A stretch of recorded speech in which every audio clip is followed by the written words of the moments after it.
Meyitni rasmga tortishning hukmi. Savol. Assalomu alaykum ustoz. Meyitni rasmga tortishning hukmi nima?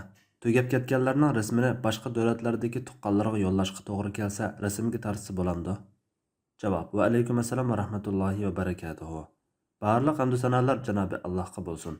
Durud va salomlar payg'ambarimizga, u zotning oila taobatlariga, ashablariga va u zotga toki qiyomatgacha ergashganlarga bo'lsin. Meyitni mayli yuyib tarashdan burun yoki asnosida yoki kepallangandan keyin yoki qabrda dafn qilinish oldi keynida rasmga, sing'i tortish, uni saqlash va taratqularda tarqitish joiz bo'lmaydi. Chunki insonning jasadining hayot chog'idagi izzat hurmati bo'ladi.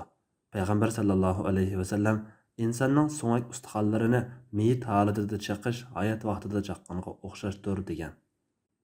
İmam Ayni bu hadisning sharhida ma'nosi shuki, odam bolasining hurmati har ikki holatida o'xshash. Shunga tirik kishining ustixonini chaqish joiz bo'lmaganidek, meyitning ustixonini chaqishmi joiz bo'lmaydi degan.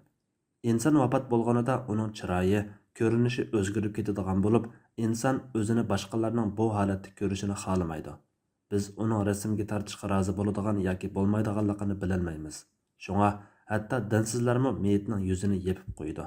Bu sababdan meyitni rasmga tortish uning izzat hurmatini, shaxsiy ahvolini dafsanda qilganlik bo'ladi.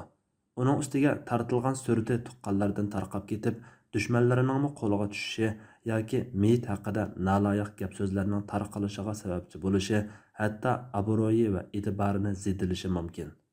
Albatta, biror hodisa yoki jinoyatni aniqlash yoki ilm o'rgatishdak zaruriyat ko'rilgan ahvollarda meyitni rasmga tortishga ruxsat qilinadi. Ammo urug' tuqqanlarning suratli chiroyini ko'rishi jiddiy ehtiyoj emas, balki qayg'u alamni texmi ulg'aytishga, kichik bolalar va ayollarning qo'rqinchli tushlarni ko'rishiga sabab bo'ladigan ish. Alloh eng to'g'risini bilgurchidir. Fatvoda doktor Abdul Aziz rahmatulloh. Fatvolar majmuasi 3-tom.